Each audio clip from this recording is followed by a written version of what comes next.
बाभुळगाव समाजोपयोगी मोकळ्या जागेवरील अतिक्रमण काढण्याच्या मागणीचा उपोषणाला स्थगिती.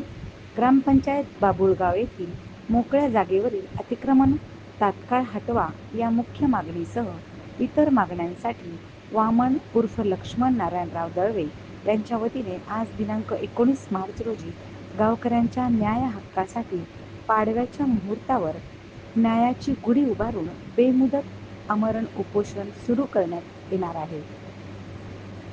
या उपोषणाची तत्काळ दखल घेत प्रशासनाच्या वतीने उप अधीक्षक भूमी अभिलेख परभणी यांच्याकडून सदर जागेच्या मोजणीचा अहवाल प्राप्त झाल्यानंतर सदरचे अतिक्रमण काढण्याची कार्यवाही नियमाप्रमाणे 2 महिन्यात करण्यात येईल असे आश्वासन देण्यात आले. तेव्हा सदरील उपोषण गटविकास अधिकारी यांच्या स्वाक्षरीने व आश्वासनाने मागे घेण्यात आले आहे. आज आपण आपलं उपोषण मागे घेतलेलं आहे. काय आश्वासन देण्यात आलेलं आहे पण आणि कशा संदर्भात हे उपोषण होतं काय सांगा? आपल्या परभणीचे पंचायत समितीचे गटविकास अधिकारी अर्थात BDO यांनी माझ्या उपोषणस्थळी येऊन मला भेट दिलेली. माझा हा लढा गावकऱ्याच्या वतीनं, गावकऱ्याच्या सहकार्यातून आणि माझ्या सहकार्यातून 11 महिने झालं चाललेला आहे.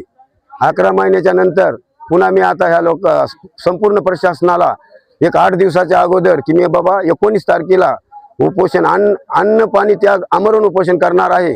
त्या पद्धतीने मी आज ठीक 11 वाजता 19 तारखेला बाभळगाव ग्रामपंचायतच्या समोर ज्याप्रमाणे मी लिहून दिलेलं होतं त्याप्रमाणे मी माझ्या ठिकाणी बसलेलो होतो. गटविकास अधिकारी माझ्यासमोर इथं आलेले आहेत आणि येऊन त्यांनी मला 2 महिन्याचा कालावधी दिलेला आहे.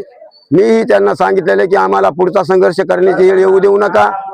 ते म्हणलेले तर आम्ही कुठलाही पुढचं काही होऊ देणार नाहीत, तुम्हाला सहकार्य करू. आमची बी सर्व गावकऱ्याच्या वतीनं प्रशासनाला सहकार्याची भावना होती आणि आमच्या दोघांच्या सहकार्यातूनच BDO साहेब आणि गावकरी आणि मी उपोषणकर्ता म्हणून आमच्या सगळ्याच्या सहकार्यातूनच आमचा आजचा लढा हा इथं संपूर्ण जनतेच्या वतीनं, कारण की आज ही लोकशाही पद्धतीने जे आमचा लढा चाललेला होता त्या लढ्याला कुठंतरी आम्हाला सर्व गावकऱ्याला वाटतंय की कायदा कायदा कायदा कायला म्हणतात, कायदा ही गोरगरिबासाठी आहे.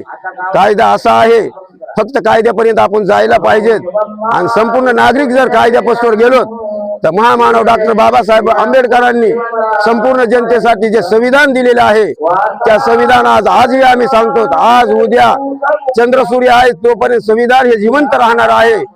त्यामुळं आमच्या संपूर्ण गावकऱ्याच्या वतीनं आमचा आज आम्ही सांगतो की आजच्या पुरता आश्वासन दिल्यामुळं 2 महिन्याचा कालावधी दिल्यामुळं आमच्या संपूर्ण गावकऱ्याच्या वतीनं आमचा विजय झालेला आहे एवढं सांगतो. आणि आम्हाला पुढची गटविकास अधिकारी यांना अजून मी विनंती तुमच्याद्वारे करतो, पत्रकार बंधू या तुमच्याद्वारे मी करतो की आम्हाला पुढचा संघर्षाचा वेळ येऊ देऊ नये एवढी विनंती करतो आणि मी माझे 2 शब्द संपवितो.